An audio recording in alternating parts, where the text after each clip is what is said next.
Hi guys, welcome to Yengamma Angamma Summer. Just come back to the traditional taste. இன்னைக்கு நம்ம என்ன டிஷ்னு பார்க்கறதுக்கு முன்னாடி மறக்காம நம்ம சேனலை சப்ஸ்கிரைப் பண்ணுங்க. கூடவே பெல் ஐகானை பிரஸ் பண்ணி ஆல் வீடியோஸ் கொடுங்க. இன்னைக்கு நம்ம பார்க்க போகிறது ஒரு ஹோம் ஸ்டைல் பெப்பர் ஃப்ரை. அதுக்கு முதல்ல ஒரு கடாயை எடுத்து பற்ற வச்சுக்கோங்க. இரும்பு கடாயாக இருந்தால் நல்ல டேஸ்ட்டாக இருக்கும். அதில் வந்துட்டு நல்லெண்ணெய் 2 ஸ்பூன், கடலெண்ணெய் 2 ஸ்பூன், கொஞ்சமாக கீ, அதுக்கப்புறம் இஞ்சி பூண்டு பேஸ்ட் நான் வந்து போட்டிருக்கேன். அந்த வீடியோ டெலீட் ஆகிடுச்சு. அதுக்கப்புறம் வந்துட்டு ஒரு 1.5 பெரிய வெங்காயம், 1.5 அளவு எண்ணிக்கைக்கு நம்ம ஆட் பண்ணிக்கலாம். நல்லா அது ஸ்லைசரில் போட்டு நல்லா ஸ்லைஸ் பண்ணிக்கோங்க. கத்தியில் சாப் பண்ண முடியல, இல்லை அருகாமனையில் நறுக்க முடியல அப்படின்னா நல்லா அது வந்து ஒரு கிளாஷ் ஃபினிஷில் வந்து வதக்கிற அளவுக்கு நல்லா வதக்கி எடுத்துக்கோங்க. ரொம்ப கருக விட்டுறக்கூடாது. பிகாஸ் நமக்கு கிரேவி வந்துக்கு இந்த பதம் வந்து இருக்கணும்.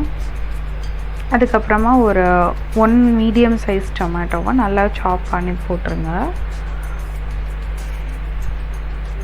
இதில் நம்ம எந்த ஒரு கலர்ஸோ இதுவோ எதுவுமே நம்ம வந்து ஆட் பண்ண போகிறதே கிடையாது. இப்போ இது நல்லா வதங்கி முடித்ததுக்கப்புறம் இதில் வந்துட்டு நம்ம வந்து புதினா அண்டு கொத்தமல்லி பொடி வந்து ஆட் பண்ண போகிறோம். நம்ம க்ரீன் லீவ்ஸ் இருக்கு இல்லையா, அதை வாங்கி நல்லா அலசி காய வச்சுட்டு அதை வந்து நான் பவுட்ரு பண்ணி வச்சுருக்கேன். அதை தான் நான் இதில் ஆட் பண்ண போகிறேன். ஏன் நான் ஃப்ரெஷ்ஷாக ஆட் பண்ணல அப்படின்னா, அதை நம்ம எப்படினாலும் ஃப்ரெஷ்ஷாக ஆட் பண்ணால் அதை எடுத்து தூக்கி வெளியில் தான் போட்டுருவாங்க. இந்த மாதிரி போகிறப்போ தான் அது நம்ம உடம்புக்குள்ளே வந்துட்டு போய் சேரும். ஹெல்த்துக்கு ரொம்ப நல்லது. ஸோ இந்த மாதிரி ஆட் பண்ணுறப்பே நம்ம எந்த ஒரு ஸ்பைசஸ் ஆட் பண்ணாமே அந்த பெப்பர் சிக்கனுக்குரிய கலர் வந்து நமக்கு கிடச்சிரும். இப்போ நான் சும்மா ஒரு 1/2 ஸ்பூன் வீட்டில் இருக்கிற மசால் பொடி ஆட் பண்ணியிருக்கேன். அப்புறம் ஒரு 1 ஸ்பூன் வந்துட்டு வீட்டில் வச்ச கரம் மசாலா ஆட் பண்ணியிருக்கேன். வதக்கி விட்டுக்கோங்க. இப்போ அதில் வந்துட்டு ஒரு 1/2 டம்ளர் தண்ணி, அந்த டம்ளர் வந்து ஒரு 100 ml பிடிக்கும். அதில் ஃபஸ்ட்டு கொஞ்சமாக ஆட் பண்ணிவிட்டு அதுக்கப்புறம் நான் இன்னும் கொஞ்சம் தண்ணி ஆட் பண்ணி நல்லா அதை வந்து பாயில் பண்ணிக்கிறேன். ஃப்ளேமை வந்து ஒரே ஃப்ளேம்லேயே மெயின்டைன் பண்ணுங்கள். ஒரு டைம் கம்மியாக ஒரு டைம் அதிகமாக அந்த மாதிரி மெயின்டைன் பண்ணாதீங்க. அதுக்கப்புறம் பார்த்திங்கன்னா இது வந்துட்டு மிளகு சீரக பொடி. இது ரொம்ப ரொம்ப ரொம்ப நல்லது. ஆக்சுவலாக மிளகு ரொம்ப அதிகமாக போட்டால் வந்துட்டு ஒரு சிலருக்கு பிடிக்காது. ஸோ சீரகத்தோடு போடுறப்போ நல்ல ஃப்ளேவர் செம்மையாக இருக்குங்க.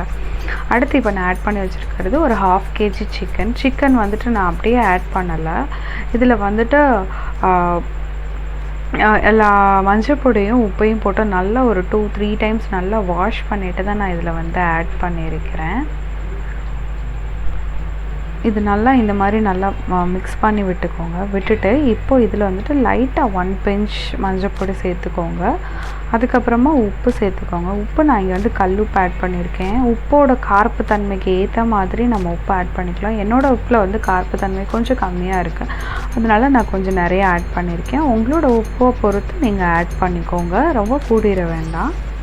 இப்போ இது ஒரு நல்ல ஒரு லிட் போட்டு நம்ம க்ளோஸ் பண்ணிவிட்டு ஒரு 10 மினிட்ஸ் கழித்து எடுத்தோன்னா இந்த மாதிரி நல்லா எண்ணெய் பிரிஞ்சு வந்திருக்கும். சிக்கன் வேகிறதுக்கு மட்டன் கூட கம்பேர் பண்ணுறப்போ இது ரொம்ப சீக்கிரமாக வந்து நம்ம செஞ்சிடலாம். ஸோ நல்லா அந்த கிரேவியை வந்துட்டு இன்னும் வதக்கி விட்டுட்டு இன்னும் ஒரு 5 மினிட்ஸ் வந்து வச்சு எடுத்துக்கோங்க. பிகாஸ் நம்ம அதை பாயில் பண்ணல, எதுவுமே பண்ணலை. ஸோ இதை வந்து அகைன் வந்து நான் க்ளோஸ் பண்ணிவிட்டு இப்போ எடுத்துட்டேன். நல்லா அந்த கிரேவி வந்து வற்றி நல்லா இதாகிடுச்சு. இல்லை உங்களுக்கு அந்த கிரேவி மாதிரியே வேணும் அப்படின்னா எடுத்துக்கலாம். அதில் கிரேவி கூட தனியாக செப்பரேட் பண்ணி எடுத்துகிட்டு இந்த மாதிரி வதக்கி எடுத்துக்கலாம். அது தோசைக்கு, இட்லிக்கெலாம், அது சாதத்துக்கெலாம் பிசைஞ்சு சாப்பிட்றப்போ அது இன்னும் டேஸ்ட் வந்து நல்லா அதிகமாக இருக்கும். நல்ல சுவையான பெப்பர் சிக்கன் ஹோம் ஸ்டைலில் எந்த ஒரு கலரிங்ஸோ எதுவுமே நம்ம ஆட் பண்ணல, சோயா சாஸ் எதுவுமே ஆட் பண்ணாமல் ரெடி ஆகிடுச்சு. சப்பாத்தி, இட்லி, பூரி எல்லாத்துக்குமே இது வந்து ரொம்ப டேஸ்ட்டாக இருக்கும். இதில் காரம் அப்படின்றது பார்த்துட்டிங்க அப்படின்னா பெப்பர் தான் நமக்கு காரம். அவ்வளோதான், பெப்பர் சிக்கன் ரெடி. தேங்க்யூ.